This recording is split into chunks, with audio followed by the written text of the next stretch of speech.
Good evening, viewers. Before I begin with this panel discussion, I think it's time to express our gratitude.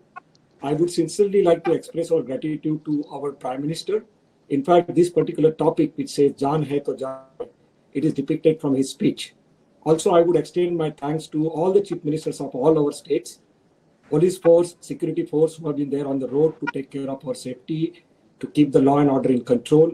And of course, the most important on which today's session is there, the healthcare people, the doctors, nurses, and everybody, and so many unsung heroes. We really feel proud that we have such a great community binding, and all of these people are being there to take care of our safety and for our better future. Well, I would begin with the panel discussion. As all of you are aware, that this particular topic is dealing with COVID-19. This COVID-19 has been very dramatic, it's been absolutely stunning. It does not discriminate any age, any gender, any religion, any culture, any location. It has kept the whole globe into an absolutely a standstill situation. And it is also quite evidently visible that the developed, undeveloped, and also other countries are yet struggling to get over the proper solution. So in this epidemic situation, what is required? We need a very robust master plan. We need a very robust action plan, whereby all of us must come together. The experts will do their job, the policymakers will do their job, but as a human and as a citizen, we need to be having this program very inclusive. So today we are going to focus on this particular aspect, where our focus would be largely on architectural engineering and a medical guidelines for the healthcare facilities. Because there is a lot have been talked about the COVID and what are the do's and don'ts and etiquettes. So all the experts who are here with me, they have a diverse set of talent. And through this particular webinar, we'll have some take home for all of you. I have Dr. Desai here with me, who is, of course, a founding principal of Hosmac, and we call him as an encyclopedia of healthcare facility. He has been in this industry for the last 25 years, has a tremendous contextual knowledge, and has a very holistic background about the healthcare, especially, which is very, very contextual to our country. So I'm going to begin with him and Joy. We have Mr. Joy Chakraborty, who is actually a hero, who is working there on ground. He's a COO of a reputed hospital, Hinduja hospital. All of us we know who are from Mumbai. Then we have Jyotirmay. Jyotirmay is a very interesting scientist. I call him a researcher and also a very brilliant. I call it as absolutely a brilliant person, and I'm blessed to have him as my friend. So Jyotirmay actually is going to talk on a very unique topic, which is called indoor environmental quality. ISHRE, that is the Indian Standard of Heating and Refrigeration Engineering, has established a guideline for the indoor environmental quality for all types of building. And during these days of COVID-19, they've taken an extra effort to establish a guideline for COVID-19. So Jyotirmay will throw a lot of light on those aspects, which are very important for our well-being and also to keep a very infection-free kind of an environment. And of course, Ravi is there, who is fellow colleague. And Ravi, the specialty of Ravi, there's a countless that I can keep talking about. So he's been engaging a lot of his efforts. So we are going to understand from Ravi about his insights. And of course, Ravi will also throw a lot of light from architectural point of view as to what is needed to upgrade the existing facility of a healthcare and when we establish a new healthcare facilities. So that is how the whole flow of the webinar would be. So Mr. Joy, can you just give us an idea as to what exactly happening in a healthcare facilities with reference to your own Hinduja hospital? So from the time the lockdown has begun, you already have your patients who were there for several different kind of treatments. And this additional calamity has put more pressure on you to handle these COVID-19 patients. So can you just throw some light as to what exactly is happening in all the healthcare institutes? At the beginning, good evening to all of you, and in typical Indian way, namaste, which has been the lesson for the whole world today, that how you should greet people. So thanks, Sandeep, for throwing some of the pertinent questions to me. And I'm going to start with that today, most of the healthcare providers in almost all the cities are come across a major challenge. What is the challenge? Because till the beginning of March, probably for all of us, the COVID was something which is happening in the other countries, and let us see and manage and handle it when it comes to us. But when it first started hitting, and I should say Mumbai, from where I'm working today, we were one of the initial cities which got hit badly, probably the beginning, like much before many other states and cities in this country. So when the cases started coming up, we have seen the hospitals. In one hand, they are very good, and Indian healthcare delivery system is one of the best globally. I must say, in terms of outcome, in terms of cost-effective measures. But suddenly they got this challenge, and it came in such a way that in one hand you have your own healthcare delivery to what you are very accustomed to deliver. On the other hand, you have the COVID. And COVID, as you know, called novel coronavirus. So it is really a very new, or something new what we have started facing. People were not ready completely to manage the scenario.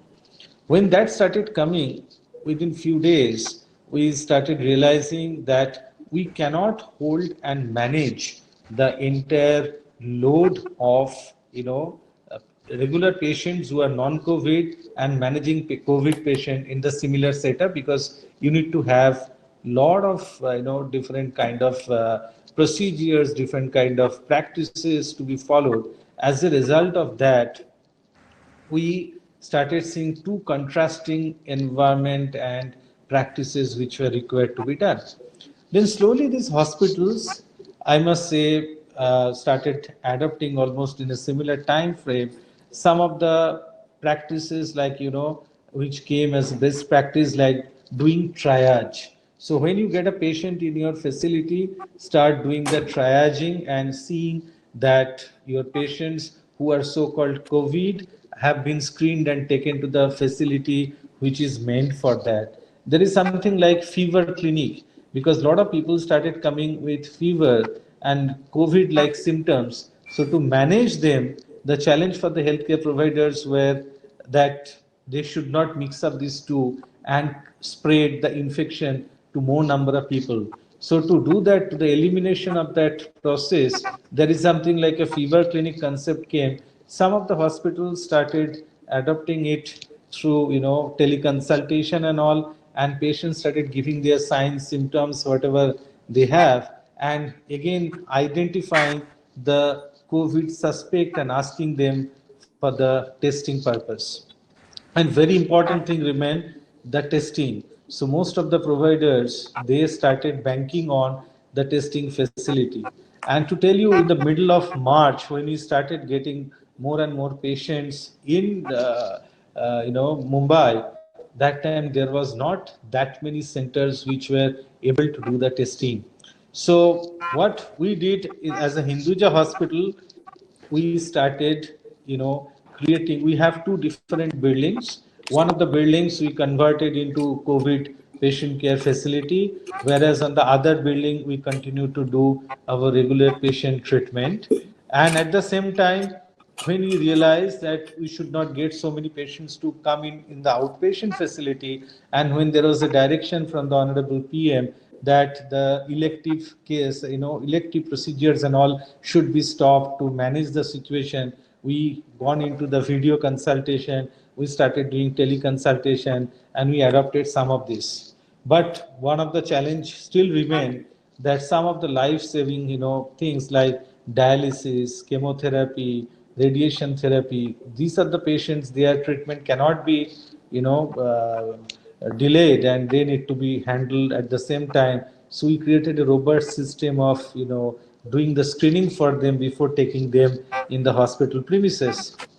So with all this, today I must say that hospitals, those who have learned and adopted this, they may have come back into action. They have reached that stage of stability, but every day it's a new learning. We are learning every day from new things which are coming out across the country, across the world, and from there we are adopting and developing our practices.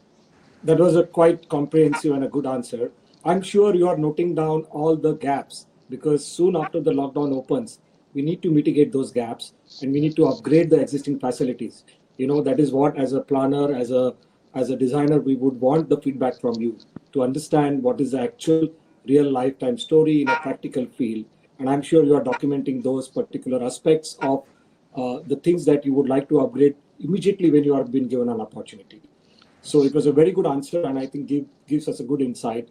And I'm sure that must be very challenging for you to do without any prior notice. So Jyoti, I will move on to you.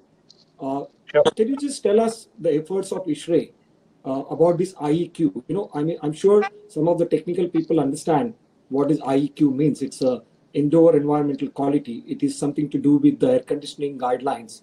But a lot of viewers could be from a very general background. There are a lot of common people who have also logged in to understand this particular aspect of healthcare. So can you first tell us in first part what is IEQ and what's its importance in our day-to-day life, and how does it directly connects to our wellness? Thank you. So I'll first start with the IEQ part and let people understand what do we mean when we use this word IEQ, which stands for Indoor Environment Quality. People are well aware about the term IAQ, which is where A stands for air quality. But what the concept is when we brought up this indoor environmental quality standard from ISHRE is that there are four basic elements that make your indoor environment. Of course, there are additional elements, but four basic, I would say. One is definitely the thermal environment, which is primarily my temperature, humidity, and definitely there are other factors related to thermal part.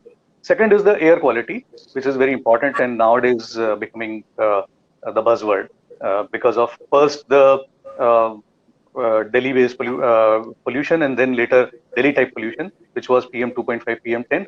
But nowadays, a lot of other things related to COVID that are making it more and more important. The third important part of that is illumination, and that is also having significant bearing over a person's well-being as well as the health. And the fourth is acoustic. So these four elements, when they are put together, ISHRE and many global organizations, they also believe, including ISO, that they make your IEQ, Indoor Environmental Quality Standard.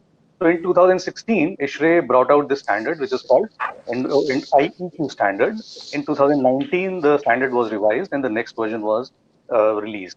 I'm happy to share that a lot of buildings have started following this standard because it gives you three benchmark levels. One is the minimum acceptable, second is the moderate level, and third is aspirational level.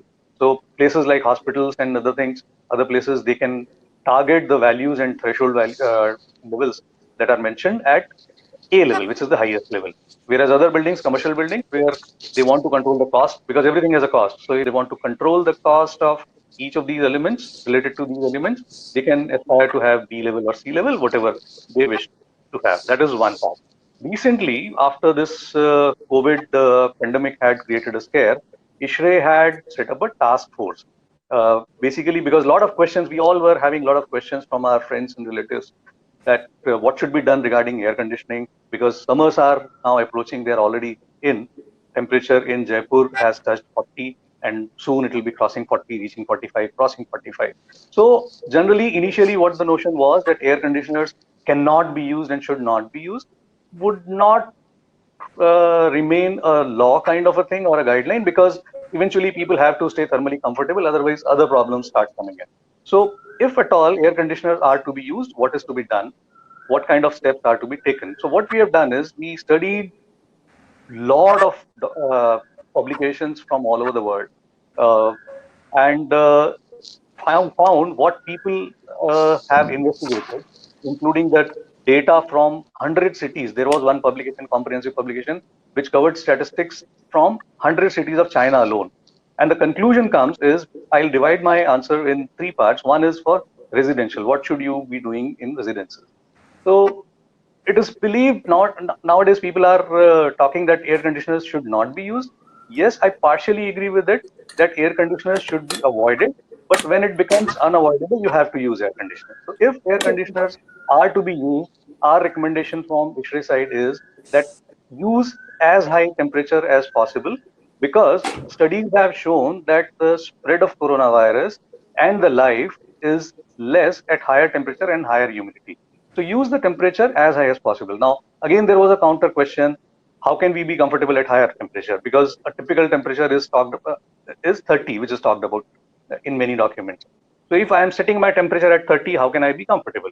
So there are still many ways where you set up. So definitely there is a point that don't set your temperature of air conditioner at 20 to 23. as high as possible, which means 27, 28 if possible. Okay. You can use a ceiling fan along with that. And if the air movement in your room is higher, you can still be comfortable at the same level as you would have been if the temperature was 24 without a fan. Don't use excessive clothing, which is formal, minimum necessary. So don't use a jacket or a coat unless it is necessary, because any extra clothing decreases the heat dissipation from your body and makes you uncomfortable. And therefore you tend to set up a low temperature.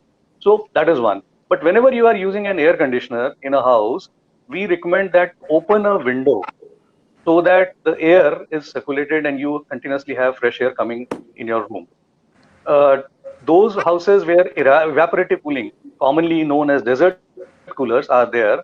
Desert coolers can be used definitely, but you need to make sure that the water used in the desert cooler is emptied and fresh water is filled every day.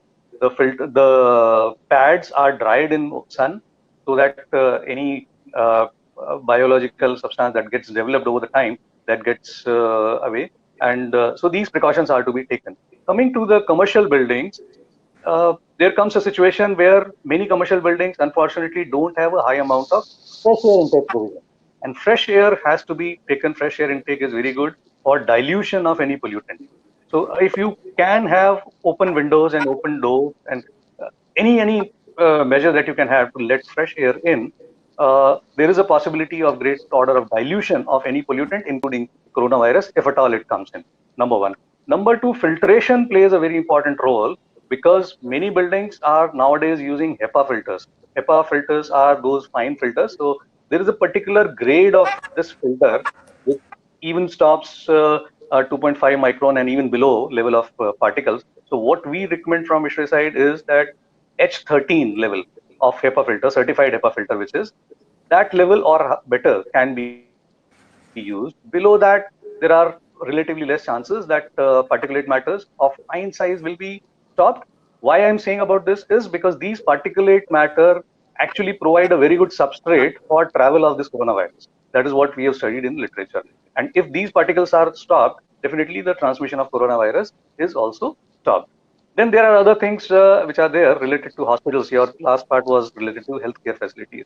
So in healthcare facilities where stopgap arrangement of corona wards are made, people should make sure that the return air from those uh, areas is not actually going to other areas. Otherwise, what will happen is the virus will get transmitted through my return air duct and it will get mixed. And if this air is recirculated to other places which are actually not coronavirus affected, they are likely to get coronavirus affected. So if, as my previous speaker said, that there are different areas, one is corona affected, another is non-corona affected, we should make sure that their return air duct is not mixing. Both of them are discharging air separately. Though that area which is corona affected, even the exhaust air can be treated with ultraviolet and HEPA filtration can be used even for the exhaust, because you can't let the virus go in open air and affect people who are there outside your facility. So these precautions are to be taken. There is a lot there are a lot of makeshift facilities that are getting created these days, and because of high temperature, you may like to have air conditioners in these facilities. So a short recommendation for these facilities is use unitary systems. Systems are typically window air conditioners and split air conditioners, which can be dedicated to one space. So a cross contamination or a transfer of virus from one space to another space is not done. And ventilation is going to be the key. Good ventilation should be kept in almost all the spaces. So this is in crux what our document says. I would recommend, if anybody is interested in having more detailed insight, there is a 12-page document released by Shikre that is freely available. Anybody can download. Anybody can go to shikre.in website, www.shikre.in, and download that document. That is available for free. Fantastic. Sandeep? Yeah, Joydeep, again, that was quite well explained. And I would also advocate to all the viewers that they can go to Shikre website, and this particular document is available absolutely free of charge. And once you download the document, if you have any questions, this entire task force will also be available to address those questions that the people would have. So thanks, Jyotirmay, for those insights. Ravi, now I move on to you. we are aware that you are currently engaging a lot of your efforts for establishing a COVID facility center, which would be in the tune of 1,200 bed. Do you want to throw some light on that? And I also believe that you had some kind of a small illustration through your slide presentation. So I would first request you to throw some light on your these current efforts on this medical ward facility that you are establishing. And then if you want to take it ahead in continuity with your architectural presentation for the viewers. So Ravi, it's all to you now. Thanks, Sandeep. Hello, everyone. I'm very glad to hear Jyotirmay's comments. I think it's super accurate because it's very important that a lot of people who are living in their homes or otherwise, or even if they move into a hospital or a premises where they're admitted into a COVID ward, they must understand the facts and what actually is the ambience that they have to live within and the complexities that they have to go through for a period of 15 plus 15 days. So that's the biggest challenge that we have to see. And a couple of states, especially on the borderlines, they have also declared that anyone who would enter the state also will have to go into a certain amount of quarantine.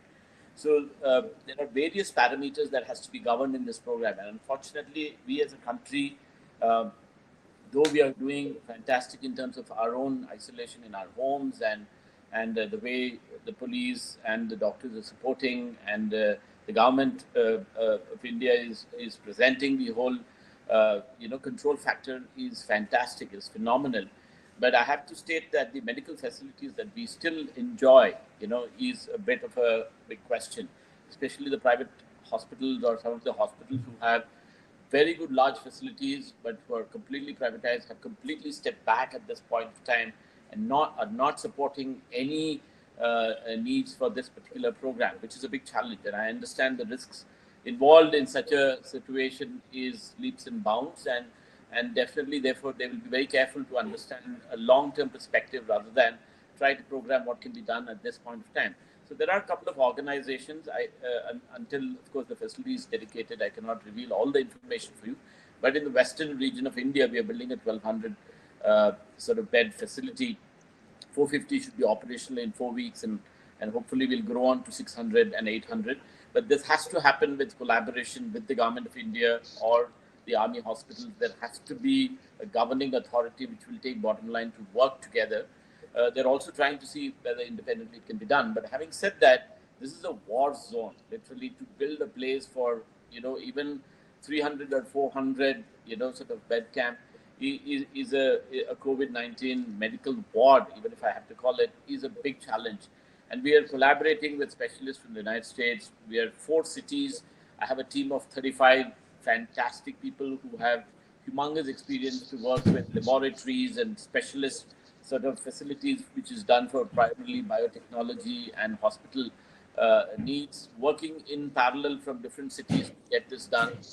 And you'll be surprised to see that almost they're giving 12 hours of their complete dedicated time from Venkataraman Associates with a whole group of people dedicated to operate this online. I'm also online every day for 10 hours for the last almost 2 weeks, and we're going to be online like this for the next 6 weeks till we finish the project.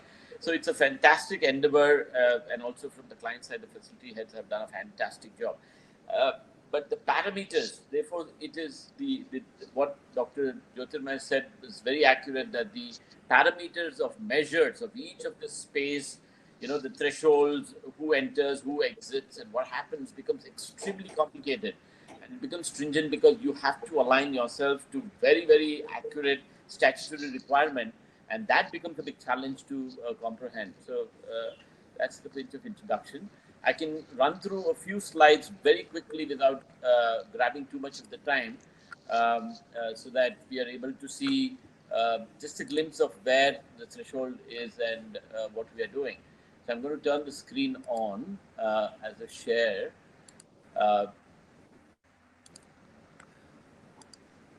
Can you see the full screen? Yes, Ravi, we can see the full screen.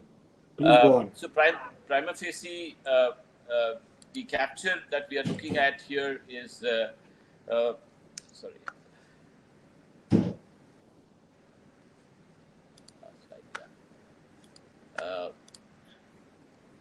Is a facility which is an isolation ward. extended more with the specifications of the medical ward, wherein the stage 1 and stage 2 recognized patients will be incorporated. It's a large master plan. The endeavor is definitely to look at a large extension program so that it's going to be dedicated to the nation for a long period of time, because we don't know what the reactions of this will be over the next 6 months or a year or even 18 months after. So prima facie, it's large blocks of clusters which will have isolated elements of around 85 to 90. As doctor mentioned, the air conditioning quality has to be very, very accurate. The return air has to go through more than 12 to 15 air changes. 100% air has to be thrown out of the facility and sort of exhausted on a very high scale top level of the building and through HEPA filters so that the filtration is accurate. Though you can see beds aligned to each other, there should be a certain sense of isolation. There must be a certain amount of negative pressure that has to be incorporated in the whole facility.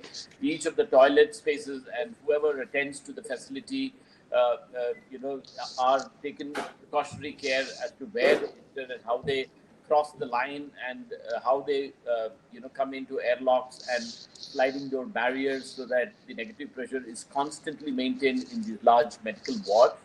And each of them have a wing dedicated facility of showers plus toilets and wash basins. The food disposal is also in a very articulated, accurate manner. Most of the activities, everything is curtailed within that particular ward. So this happens when you are in stage 1. On stage 2, you tend to grow into a space where you are under monitoring sort of situation, and only when you go into a little bit of a intensive sort of phase, that's when you're put into isolation wards of such kind where you're completely isolated, you have your own sort of connected toilet space. But even for the people who are working, or helping as doctors and nurses, it is imperative that the facilities must be maximized to the best quality standards and needs. The most important here is how you qualify air, how you align the doors and exit spaces and entry spaces. How do you make sure that people staying there for either 14 days or a 30-day cycle or a 45-day cycle, are comfortable? It's very important that they're already stressed by this whole situation, and how do you suit them down? How do you bring them into a certain space where they are in some sense of comfort zone? I will not say that they're absolutely comfortable. It is definitely a hospital. But every time we have done any facilities of such kind, it's very important that we bring in a certain luster of some sense of sensual joy or any sort of expression that will allow them to feel that they are properly integrated and supported and that they are taken care of and they're not just put into isolation for observations. So all this becomes important. So in terms of our information knowledge connect that we've had in building facilities of such kind, it was important for us to see the classifications of rooms, whether we had to grow into a class 100,000 or a class 10,000 facility, and to program the needs of such specs and spaces to ensure that the factor of maintenance or factor of the responsibility that the facility heads can actually articulate is much well ordained and accurate in terms of what it can be done. These are some of the construction images that are going on, and eventually there has to be large isolation ward, which I think Government of India will have to program to build on sort of open grounds, and it has to be isolated, compounded, properly sort of barricaded, and there has to be a certain quality of ventilation that has to be done to those zones to ensure all this is done. In terms of our collaboration, working with a couple of specialist architects and also health science expertise from different parts of the world, it is for us to also understand, what should be the qualification to a tropical world. Sometimes we don't have to overspec it, and the quality of air change, as what Ashray recognizes, it's become very, very imperative for this part of the space. And how do we qualify the method in which we articulate services in these buildings and do the engineering needs becomes very, very important. And some of these diagrams might seem very, very difficult to understand for a layman, but technically sound people who understand architectural drawings or consultants will immediately be able to verify and understand that these diagrams will grow into a backspace where it will grow into a recognition of the most important aspects of how we make these buildings perform and become visible to us for the future. So Ravi, there were two quick question, very learned architects. One question is from Vivek Gupta. He says that this looks like a very monotonous Barakan kind of a layout. Where is the psychological aspect of people who would be in this medical ward? Are there any courtyards? Are there any biophilic characteristics so that they feel more close to nature? I'm sure those factors are there. Can you elaborate on that question? And there was another question by probably an architect who's asking, where is the facility? These are all the wards. So just give us a little bit more insights about these factors which have been asked by the viewers. Yeah, this is in the western region of India, primarily focused at that particular place because the number of patients and in terms of how it's growing over the time has been a bit of a challenge to recognize how to cope with that particular situation. But other than that, if you look at it, our intention was to actually look at an existing facility to be converted into a pod because it's not possible for us to build a multiple floor facility for such a huge number in a very short period of time. Our target is 4 weeks and 6 weeks. There are very large open spaces between each of the 65 to 85 ward spaces, which are forming like large courtyards and open spaces. It's very well ventilated and all the windows will be kept open and monitored for the quality of air exit. The amount of negative pressure that will be built into that particular space will always be active and measured, and the air exhaust evacuation that is done is ducted, and the same air is transferred through a Hepa filter and then exhausted on a very high, elevation level of the building so that it's hygienic. And testing facilities are also created to make sure that the measure of that air is accurate before it is exited. So all these precautions are taken. Unfortunately, sometimes as architects, we all want to make the space or allow the people to go out to a courtyard or be in the open space. But in this particular case, it's very, very difficult, Sandeep. Including the door, you can't even have a normal swing door, which is an access point to enter into a facility like this. You need to have automatic slider doors. You need to have anti-rooms. You need to create that, negative pressure constantly. So it is a bit of a challenge for people to walk out whenever they want and walk in whenever they want.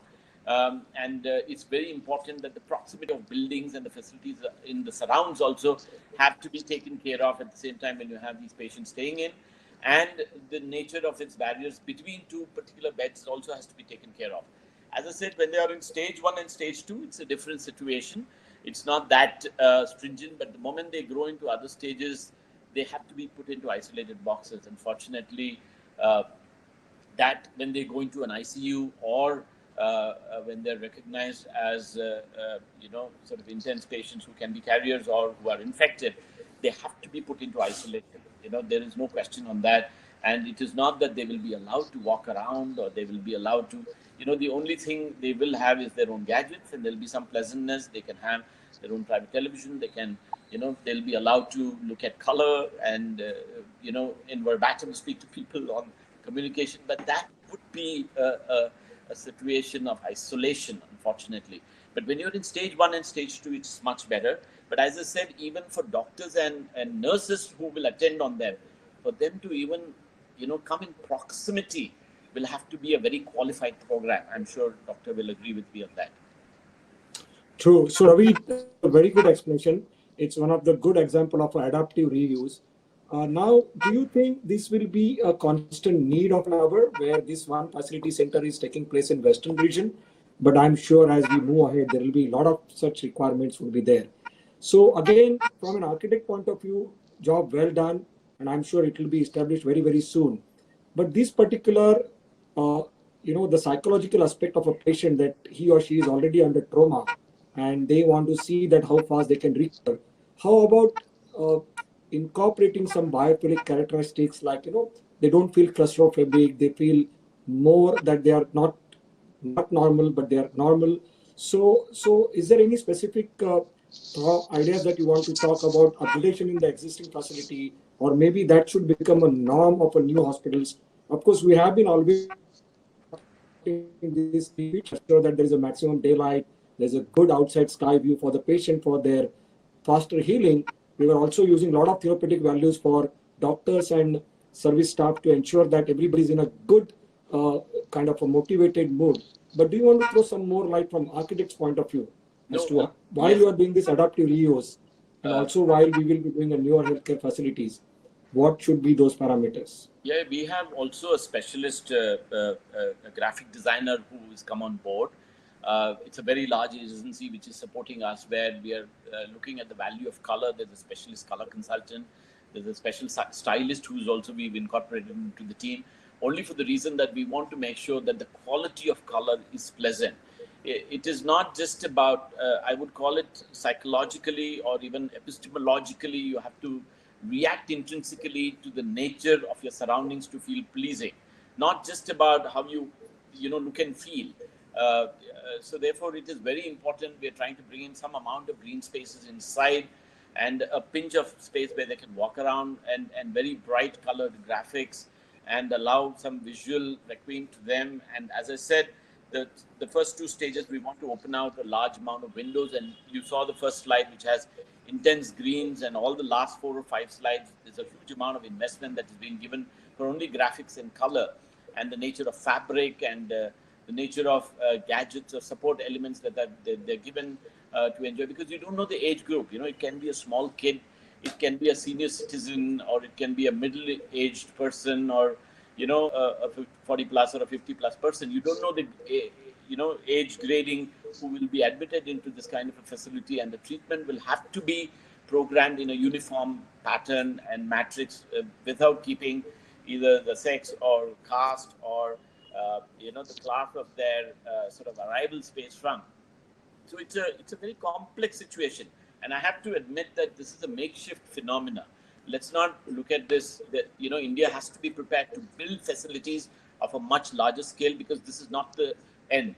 If at all it's proven at some point of time that this is a man-made virus, I just hope completely. I don't want to speculate. I don't want to be the voice for such a possibility, but that is going to be the biggest disaster that us as humankind have ever experienced or will ever want to initiate. Then we have to be prepared.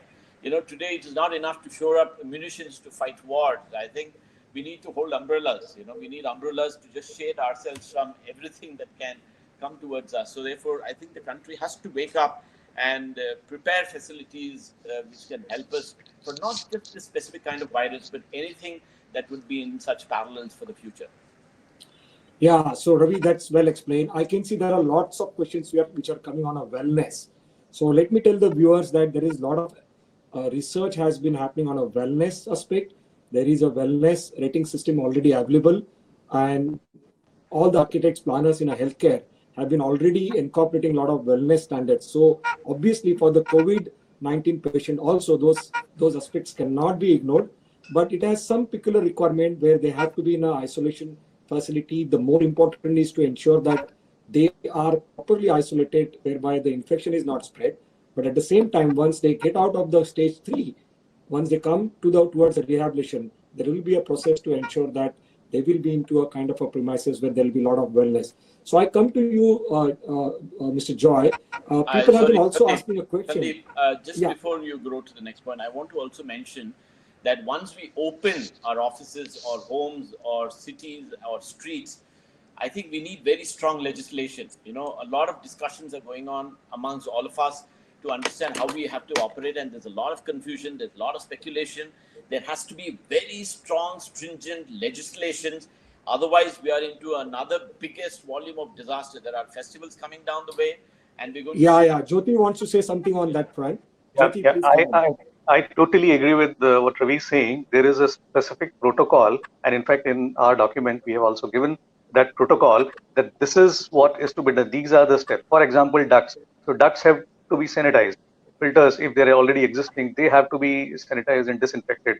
Okay. So, and most important thing, when our facilities, which are closed during night time and weekends, people usually shut off the total system. What we recommend is don't stop the ventilation. Let the ventilation still go on if during the night time and over the weekend. So I totally endorse this point, and so does Shikre. Does that there is a specific protocol when you're opening up facilities. There is an equally risky chance that this pandemic will be spread through the facilities. So I think utmost care is to be taken, and protocol has to be followed.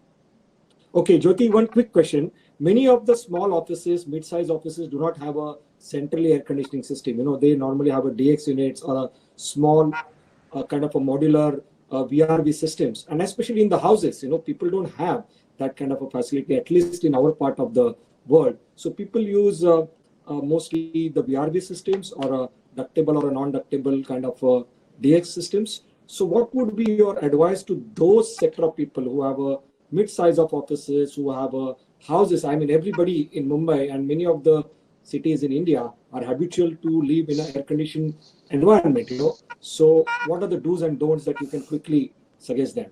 So, as I said initially also, in this particular, under the light of this particular pandemic, having a unitary system or a DX system is better, because you are not interacting with other zone at all.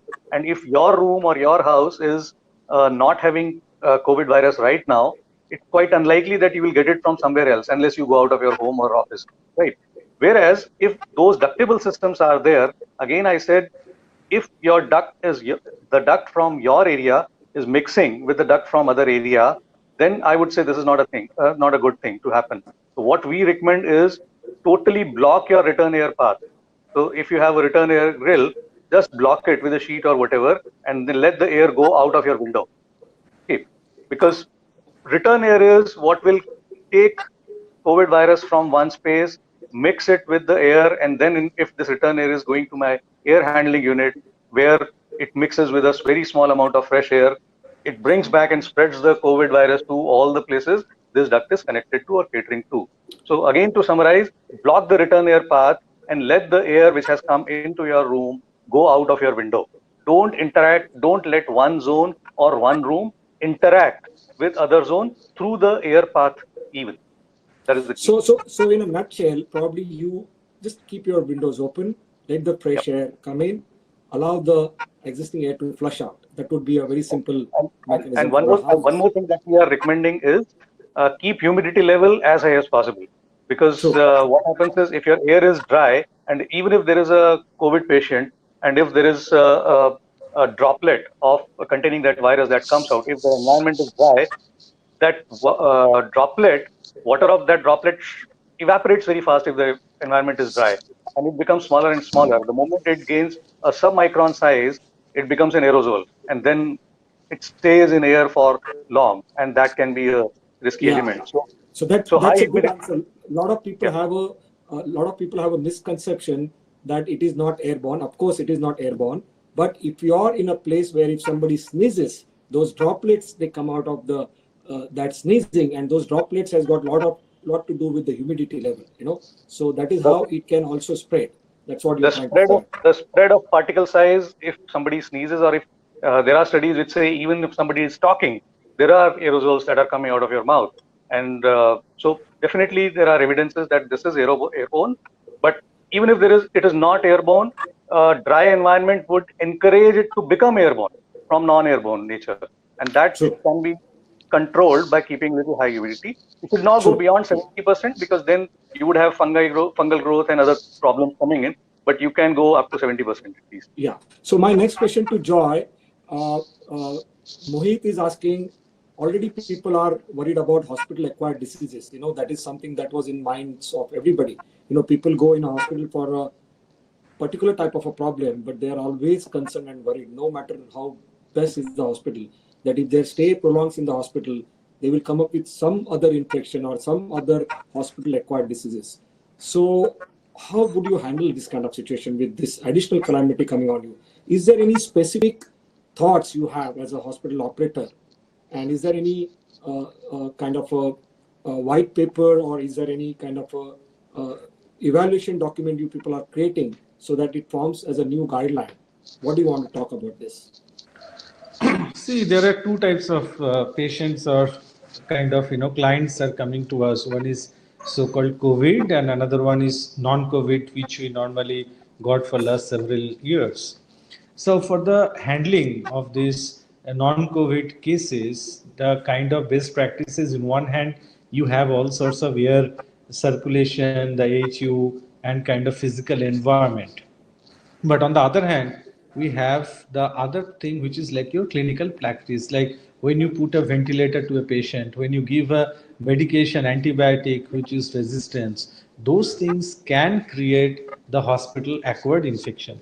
Now, the second bit, what I talk about the clinical management related hospital acquired infection, where it can happen because of some sorts of procedural lapse, those are very clearly defined. And if you see some of the hospital like ours, maybe maintaining and managing a much better standard or parameters or indicators level, which is better than the developed countries given by the CDC USA.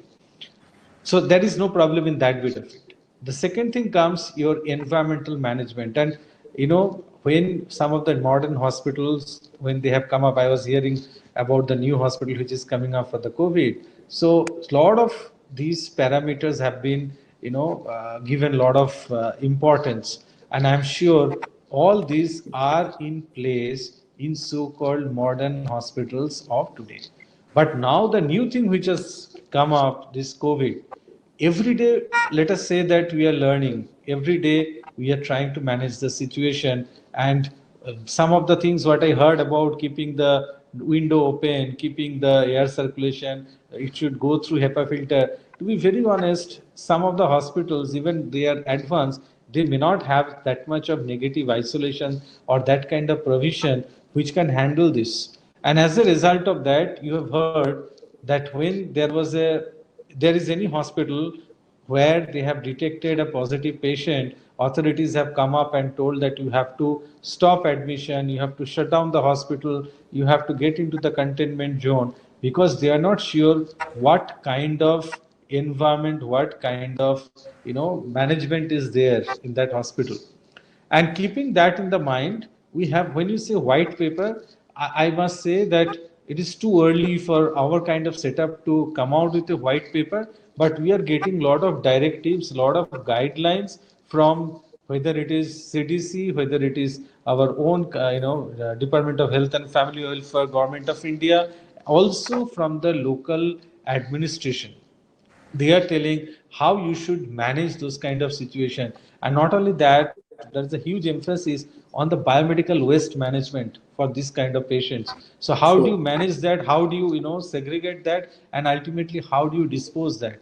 So all these evolving scenarios are giving us every day new inputs, new ideas. And I'm quite sure wherever we stand today, if we go down the line, by a month time, it is going to evolve more and we are going to be matured enough, and probably at that time some sorts of white paper will come out, and I'm sure already some people are working on this and they can give this valued inputs. Yeah, very good answer. We have architect Kozema here also online. Kozema wants to ask some question to Ravi. So Kozema, you can please ask your question. Uh, Thank you, all of you, for letting me in. Uh, I believe Jaan hai to Jahan hai. And the most concerning question today is, as Ravi said, that what is going to happen when we are out of this lockdown, because everybody is going to be worried. And I do a lot of work in hospitality, which is equivalently try to maintain a lot of hygiene and sanitization. And I have been discussing this subject with a lot of my brands, my clients, everyone. Everybody is really very concerned about what will be the new design guidelines for this. Uh, if we open up and we have to do those, implement those design guidelines, and people are going to get, we need to ensure that people will come and they feel comfortable about it, that there is this complete process of COVID-19, the new norms are taken care in the process. And for that, we are already talking about introducing into designs, where we can introduce this, implement those requirements in our designs. And with regard to that, I feel that if there could have been some kind of a guideline which could be produced for all kind of public buildings, it would be a great help for all design fraternity, so that we all are prepared when we open up. Otherwise, we'll have to wait another couple of months in order to, once we open up, we are out of this lockdown. Yes, Kozema, it's a very good concern, and everybody should have some insights on this. Yeah. Cosima, what you're saying is absolutely accurate. If you go into a very stringent measure, the catastrophe that you will be actually procrastinating is humongous. You don't even know the disaster. That means that every hotel has to be shut, technically. You cannot do that. So Today, we are. when we are building a facility like this, I've had 3 people who are the senior most fraternity of air conditioning consultant, dumping me and resigning from the job, saying, Ravi, we can't work with you. Because, the standards and the parameters that you have to strictly follow is so complicated, Cosima, that every hotel has to shut or change their whole air conditioning system. And it is not humanly possible to throw 100% air. You understand what I mean? You Absolutely. have to put heat recovery wheels and try to capture the amount of energy that is lost in terms of how to bring that back into a conservation wheel. The technical aspects of that is humongous. Of course, people who are staying in warm and dry regions, it's different. You can work with radiant cooling, you can pump fresh air 100%, evacuate that air and work in a different parameter. And we might have to make some of the air conditioning systems redundant, technically henceforth onwards, if you have to recognize that. But what do you do for, a country or a nation which has facilities already operating in such a huge scale system? We are not great in presenting our data, but otherwise India is supreme and divine in its capabilities and what it has within it. And no private organization can come and grab this mantle. It has to be government aided. It has to be army aided, because, the number of deaths that can happen, no private institution can take ownership to such a program.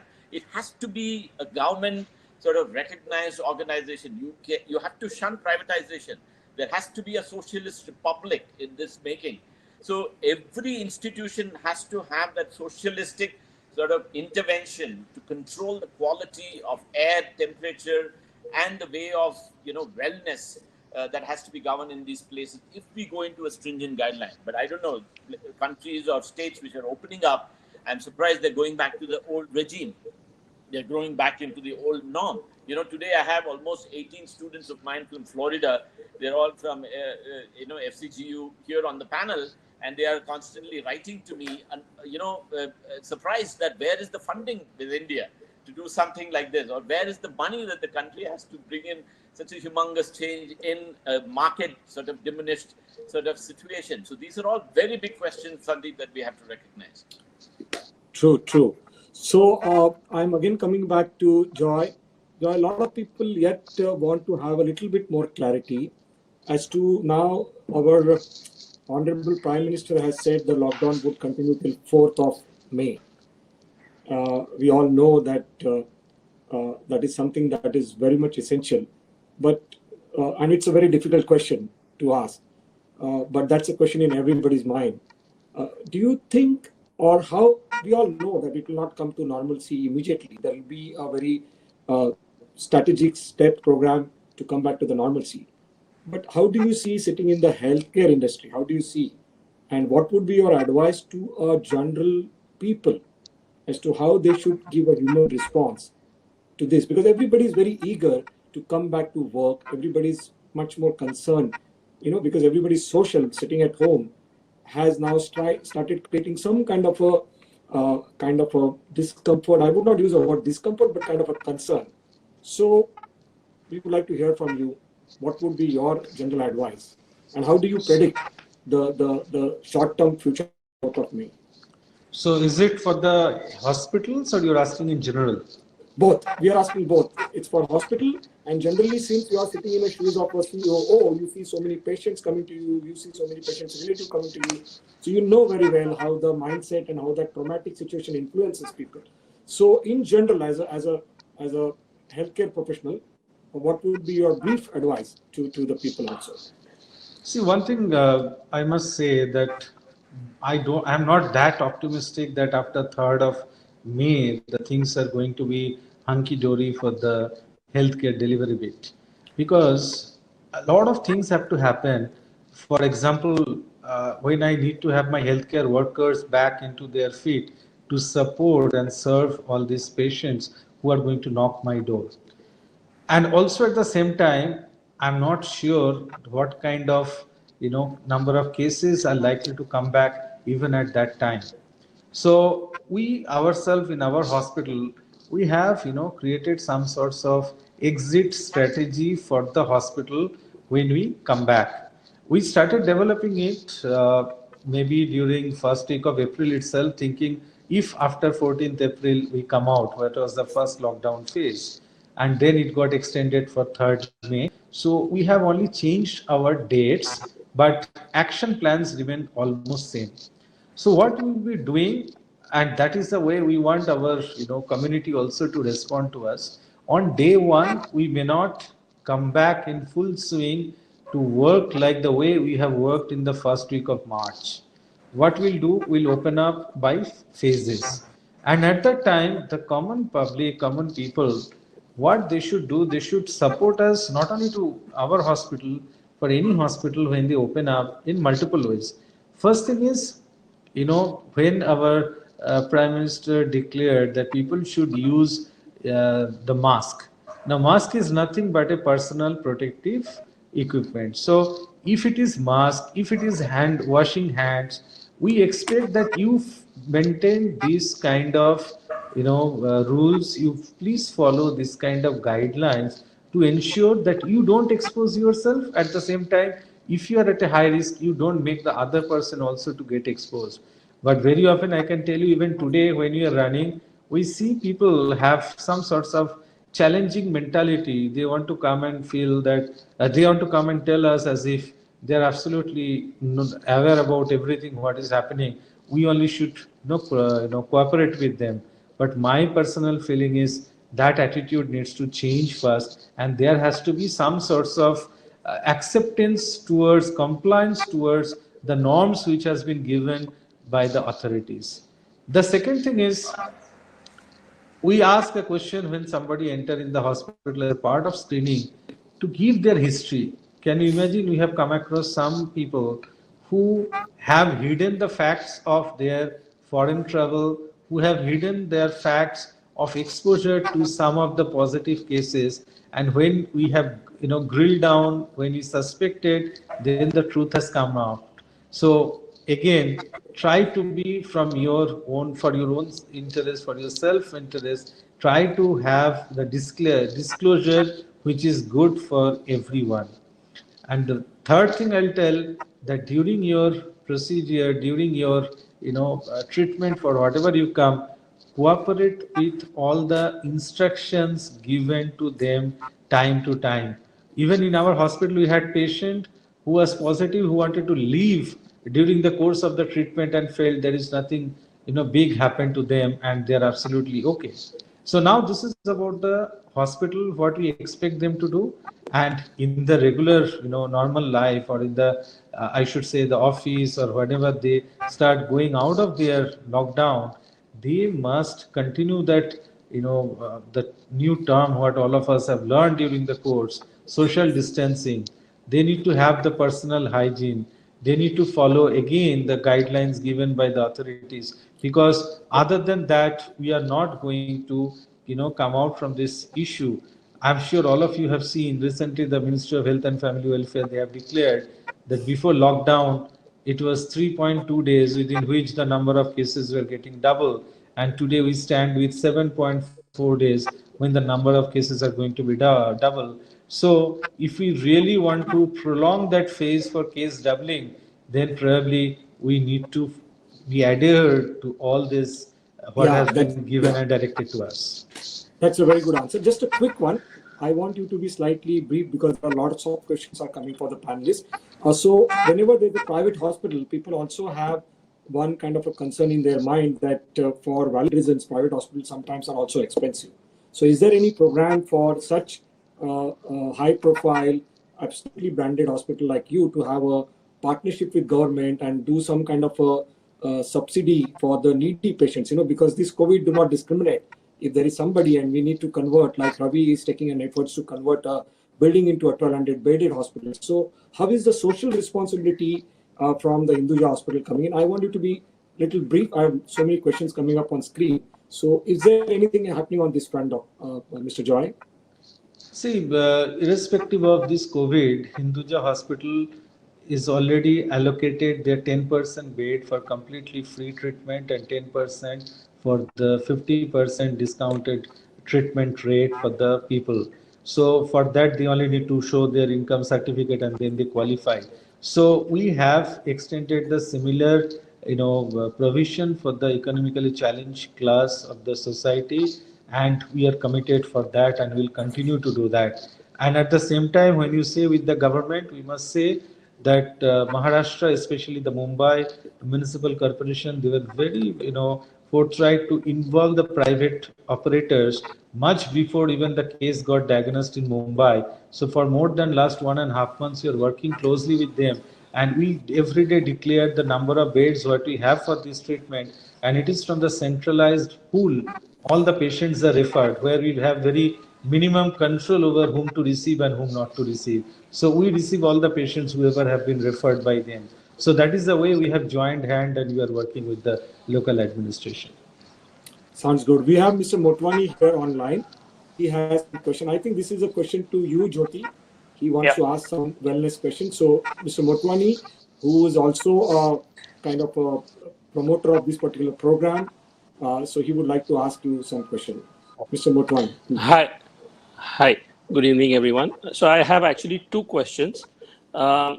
First question is, so as a owner of a factory, so we have people working in our factories producing electrical goods day in and day out.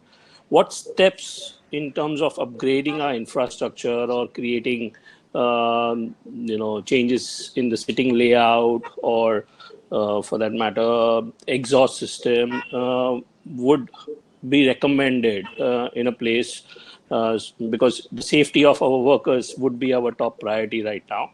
So that is the first question. I'll take the next question later. Yeah. Okay, fine.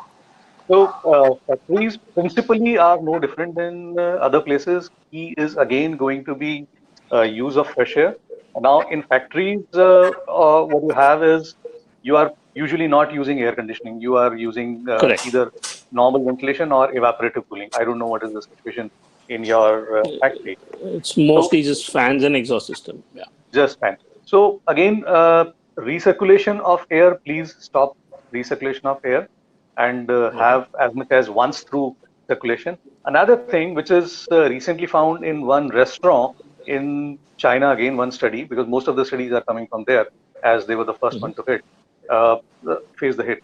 So what is happening is airflow path you have to study, and what was happening is there were three tables. So through the air conditioner, air was first coming to table 1, table A, and then it was going to table B, and then it was going to table C. So if there is a person carrying COVID virus on table A, what happens is, although there was no virus in air coming from when it is released from air conditioner, it picked up virus from table A, and then while passing over table B and table C, it dropped that virus literally there. So you should also take care that your airflow path is ensuring that air after hitting one person is not going to another person and then another person. So if you have that kind of airflow which uh, exposes people one after the other, I think that airflow pattern needs to be changed. So, so each cabin can have its own exhaust, Yes, individual yes, exhaust system. That would be good. And your return air has to be ducted, preferably. yes, It has to be ducted yes. and it has to be concentrated to every specific. Not to be brought back. So because usually in factories also there is a recirculation. Please stop recirculation. So there's another question to you, Jyoti. Lots of people are asking. Many of architects are also asking, once the thing comes back to slowly normalcy and when we go back to our offices.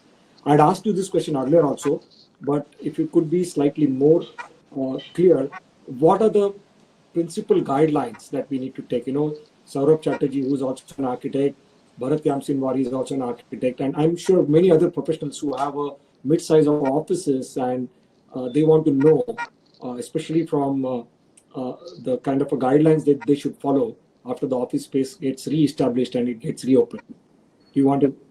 So one of my favorites is, and Ravi also mentioned it, that you should have ideally a fresh air intake which can 100% cater to your air supply requirements. And usually in offices, it is not so right now.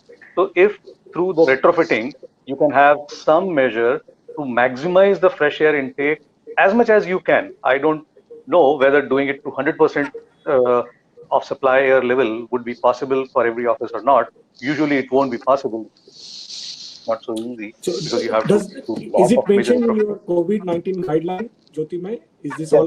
yes, yes, yes. Yeah. It is mentioned very clearly. And so one is maximize the air intake, uh, have fresh air windows open, because usually wherever you mentioned VRF systems are there, where wall-mounted unit is there, people don't have any sort of fresh air coming in. And actually, what you can do is very simple thing. You can have a CO2 sensor. CO2 sensors are very cheap. CO2 sensor is actually kind of a surrogate. Uh, CO2 is a surrogate pollutant, you can say. If CO2 level is high, that is a very strong indication that ventilation is not good. So you should make sure that whatever is the ambient CO2 level, which usually is 500 or 600 ppm, or at max 700 in populated areas, ambient plus 300 is fine. But more than that, if your CO2 level is there, it is a strong indication that your room is not good. It is not nicely ventilated. CO2 sensor is just 500 bucks issue. So that is the cheapest diagnostic way that I'm suggesting. Okay, Jyoti, there is one immediate question which is very relevant. Our sites will also start Yeah. because we need to get our construction site started. So we have so many issues, I mean, these sites were on, and this, of course, is a different subject which we are going to address in a different webinar. What do we do with the daily wage laborers, and how do we take care of their labor camps, etc. But I just want you to again quickly tell us where our interior sites will begin, our architectural small, mid, and big size sites will begin. Would there be any guidelines, especially from this infection-free environment point of view, will come through your task force, or is there anything happening in our country, or where are we on that particular point? I don't see any solution. Anybody has spoken about it up till now. You're very right, Sandeep. This also needs to be addressed adequately. During construction, we have also not touched very elaborately in our document.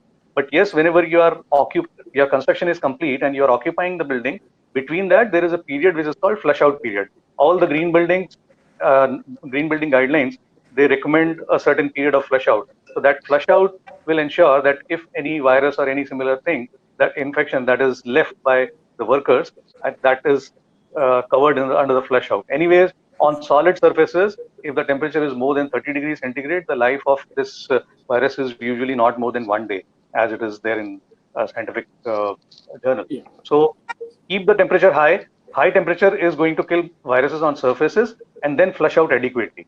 These are going to be the key. So Ravi, back to you. Many people wants to know from you what would be the amendment in guidelines. Now this is a new calamity that we have experienced, and when we go back to our drawing board post lockdown, and when we start designing a newer facilities, which may be healthcare, today's focus is on healthcare, but you can slightly go out of healthcare because a lot of people also want to know the large size of offices and the residential community living. So what is an immediate response to this? What, of course, everybody knows social distancing, ensuring that all the infection-free environment is created, a good fresh air. Jyoti spoke much more about this fresh air, but anything else that will change the design programming, and that needs to be looked into from house and an office point of view.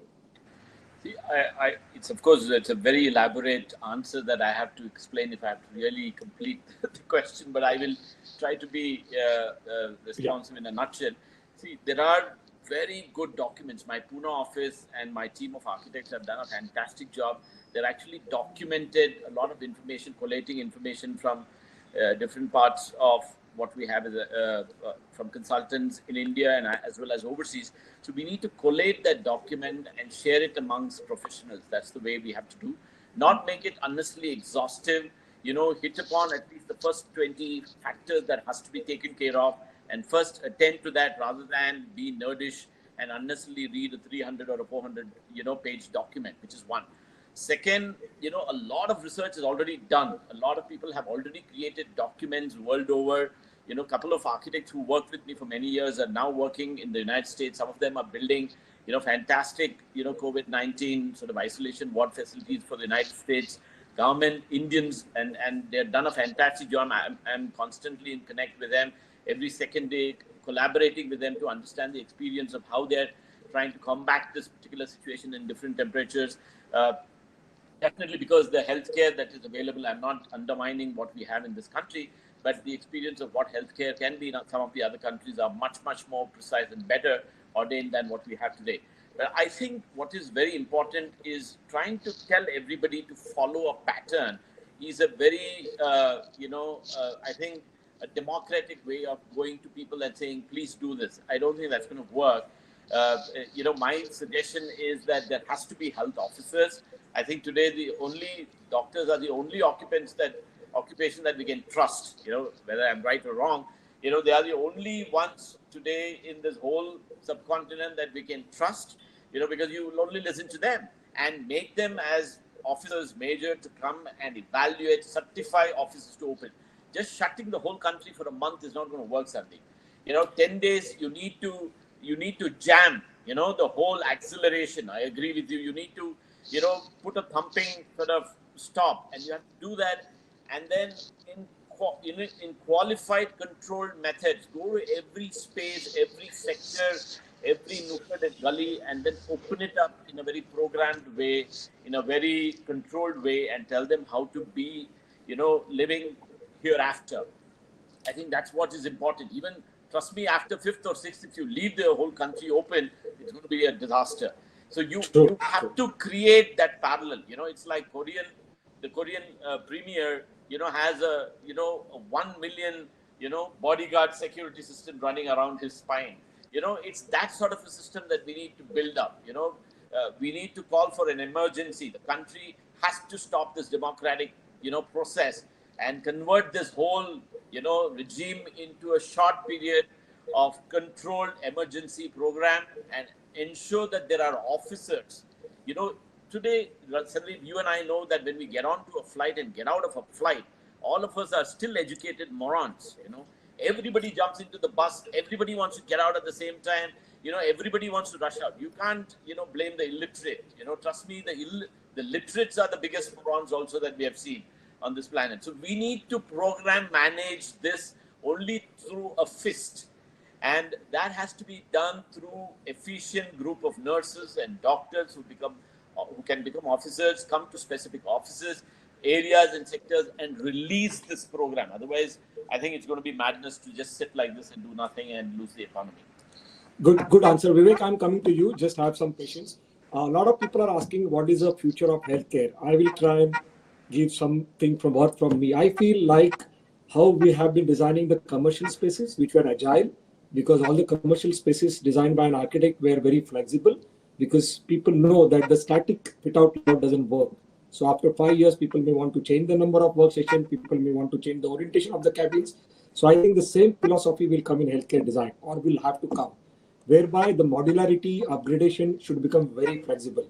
So the healthcare design has to become dynamic. You cannot have a very rigid framework of a healthcare design. I actually feel the old hospitals, which were built 50, 60 years before, were good, because they were spread out. There was an inpatient block, which was different. There was an outpatient block, which was different. There was an operation theater, cath lab, treatment was different. So there was no infection which was carrying through these boxes, and they were all nicely connected through a corridor.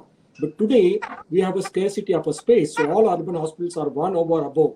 So there are higher chances that the infection may carry through the duct, through the shafts, through the voids. So these are some of the questions which need to be properly addressed. And maybe we create a kind of a facility where there is a space left. And this would be what we will urge to the government, that government must give a larger land parcel to healthcare facility, like they are giving it to university, where there will be a space allotted for such kind of a calamity, where, like Ravi is establishing a rehabilitation center, which is prefab, fast to construct, which is modular and completely recyclable. So if such kind of a calamity comes again, we are very, very well poised to develop something like what you could see in some international places. They build a facility in 20 days and 1 month. I think that's all doable. But that is where I think the healthcare is clearly heading towards. That's something that I could say from architect's point of view. There's one interesting question, Jyoti. I again want you to be brief because Vivek is here. And this is very interesting. I love this. Somebody has asked, rather Ranjani from our office has asked, can there be any COVID compliant tool? Like now people are saying this premises is fire safe. Since there is a fire hazard started taking place, so people have started putting a board. This particular restaurant is 100% fire safe, because there are fire norms in NBC Chapter 4. I know. In future, do you see that some kind of a IBMS or building management system will come, which can indicate digitally that this place is kind of a COVID-19 safe? Very, very tricky question. I would no, I would say that's a brilliant idea. In fact, that gives me a thought that what next ISHRE or similar organizations should do after Absolutely, issuing the absolutely. This is guidelines. a food for Yes, thought for you. Yes. definitely. I thank whoever has suggested this, and I'll definitely take it forward with Great, the great. board. So Vivek, now over to you. Vivek, you can ask your question. My question, We Ravi. have got Vivek Gupta, eminent architect from Delhi, very dear friend of ours, always proactive and My always a question very to the wonderful fraternity person. again, getting a chance like this. Thank you, Sandeep, to get me into the room. Ravi, this is this pandemic, and this could repeat itself. This could be there in various forms and something like that. How ready can the country be? This is also seasonal, perhaps.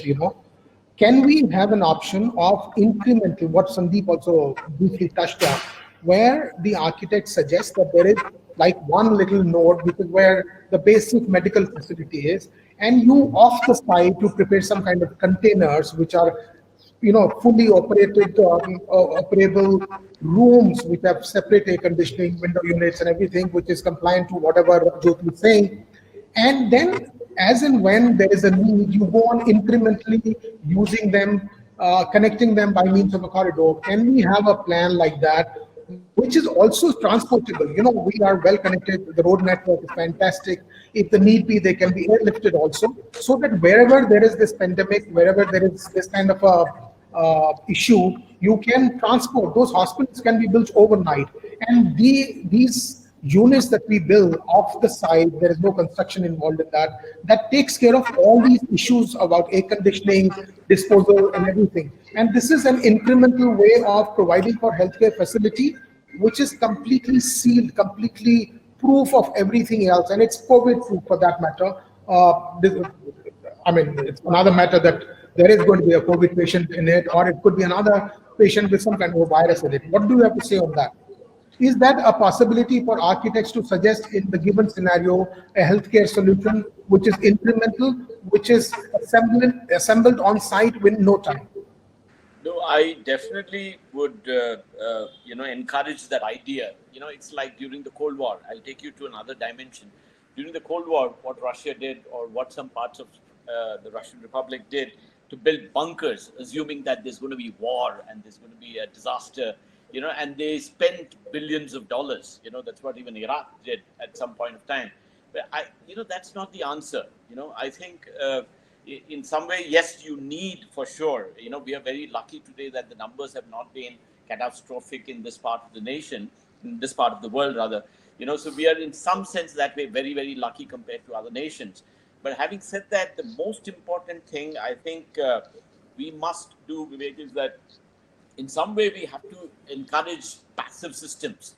Like what doctor said is so accurate. If you create a class 10,000 or a class 100,000 facility, to monitor that facility in a stringent way is the biggest havoc that you will be actually responding to, rather than live in a place where it is maximum ventilated.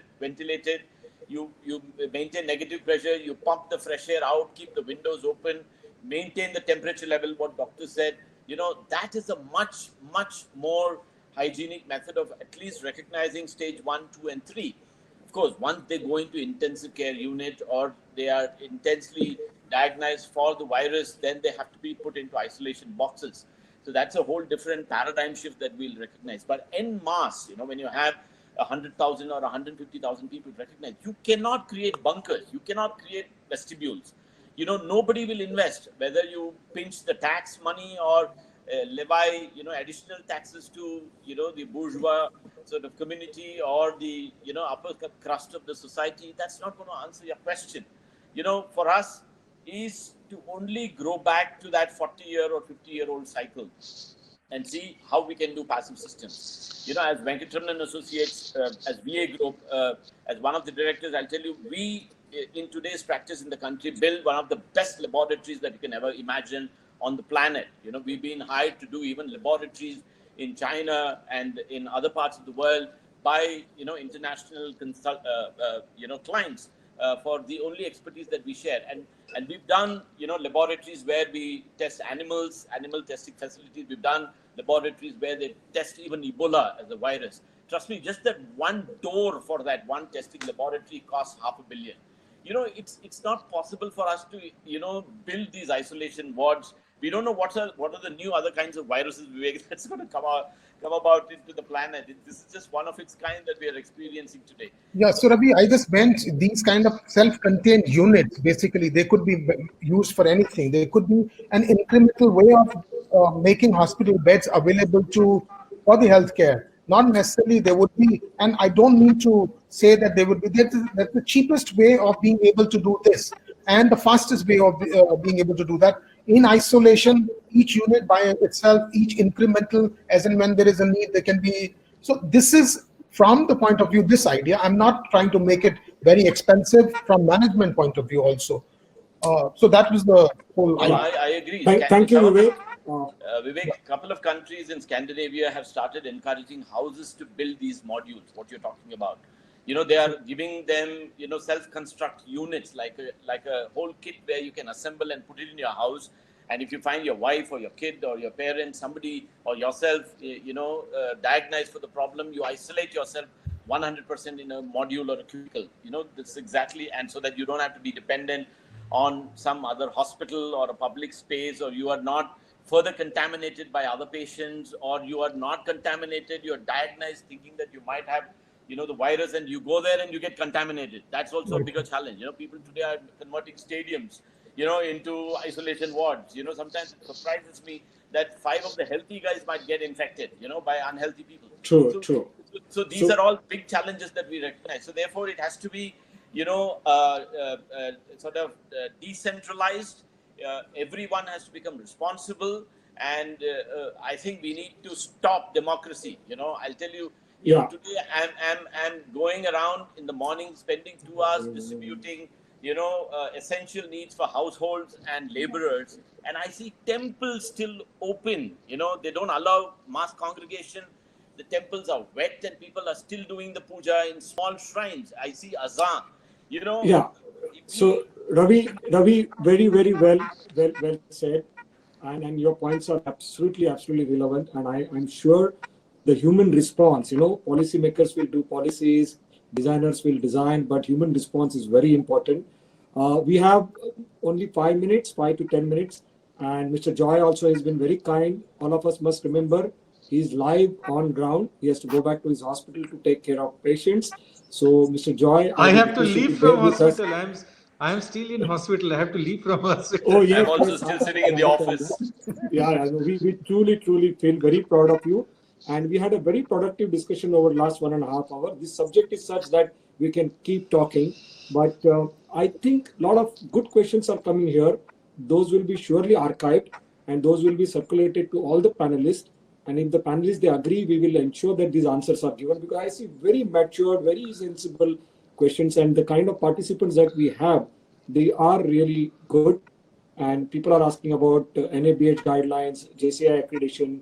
So all of these are nice technical questions, but again, we have to keep in mind the time. So we have Vivek Bhole, our own dynamic architect here, who's been also a hero behind the curtain for arranging all of these kind of fantastic webinars. So he's been instrumental for advocating this kind of a bonding between the fraternity, keeping up with the newer topics. So Vivek, I leave it to you, and probably this would be our last couple of questions, and then we would come to a conclusion of the program. Okay. Thank you, Sandeep. My question is to Ravi. Ravi, like when the era of mall ended and most of the malls converted to commercial offices, do you think that now the offices and the IT parks will be converted into hospitals, healthcare facilities? I would seldom agree with that to some extent. I don't know, maybe not in such a massive scale, but definitely, yes, we'll have to do that. We'll have to look at passive systems. We'll have to look at how we used to be 40, 50 years ago and go back into that framework rather than blindly following Western methods of conditioning or qualifying our airspaces and atmosphere. We need to go back to our vernaculars, learn how we should do. I don't know whether so much of conversion will happen. I want the offices to open. It has to be programmed. It has to be controlled. It has to be qualified. I'm not saying malls have to be open, but there has to be a way to open these spaces to back in work. But now, Ravi, as you know, people tend to do work from home. They have that habit now. So the requirement of the offices will be anyway lesser. And what will happen to these big IT parks which are already constructed or at least under construction? So they might get the change into healthcare. No, absolutely. If there is return on investment, definitely they will program into that method. Unfortunately, in this country, the cost effectiveness is fantastic. To open a medical ward or a medical facility is not a great profit-making business as much as you can do in software or in the mall business. So therefore, that will be an imperative, implicit challenge. But having said that, I agree with you. I think government has to take over and convert some of these dead spaces or spaces which are not occupied and, things that have been allotted at a low price value or a tax-free value or as no cost value, take them back and convert them into sort of health spaces so that they are, conserved for protective use. That has to happen. But more and more, I think we need doctors to come into homes and offices and layouts and bataras and in gathering spaces or households and then program this opening of this working environment and to bring back to the normalcy. I think that is very, very important, but in a controlled way. Stop of democracy and do it in a controlled way. I think that is the only thing that can work in this nation to a better road. Otherwise, I think we'll be seeing a disaster after another 3 months and then we'll be all introspecting again. Absolutely, absolutely true. Adaptive reuse is the key word for future. We have to ensure and we have to reuse all such structures which probably are not doing a good job for which it was built, and we need a huge healthcare facility. So all such structures, may it be a mall, may it be any structure, we should be very aggressive in converting them into an adaptive reuse where this gap of healthcare facility can be mitigated. So I think we had a great session. I would just request each panelist to say only one-liner message. Just a very brief, it may not be one-liner, but just a concluding statement. And then I think we would go ahead to conclude the session. So I start from Jyoti. Just a couple of sentences, what you want to say, just a take home for everybody from your side. Again, I would like to repeat what I said. Don't be scared of using air conditioners, but just be cautious about fresh air. That's it. Super. And you are going to come up with lots of manuals which will make us more information about this thing. We are preparing some kind of a tangible We are also preparing FAQs, a list of FAQs, and I would recommend that you can keep watching Shikre website, that is ishrae.in. Thank you. Great. So Mr. Joy, we want to have a conclusion. Being a person from the hospital, I must say that stay healthy, stay safe, and please follow all the norms, guidelines given to you. Cooperate with your doctors, physician, with whomever you are in touch for your own health. And I'm sure we'll come out from this challenging situation very soon. And ultimately, Jaan hai to Jahan hai. So I hope we'll have soon a similar kind of meeting, not digitally, but in physical presence where social distancing will not be there. Super. We truly appreciate your participation. We are hugely missing Dr. Vivek Desai. I'm missing one extremely learned panelist, but we will try and see somehow we can rope him in some future programs because he's also a very knowledgeable person. For some technical glitches, we couldn't have him online, but we'll definitely try and see that if viewers want to meet him offline, we'll facilitate some kind of a situation. Ravi, over to you. Just a concluding statement. I would say play safe, trust your Prime Minister, stop watching news and volunteer. Please volunteer to be performers rather than, sort of sublimed, isolated people. I think capable people need to come into the society to become responsible and do their bit to bring back the change. And we can only be the change and grow better.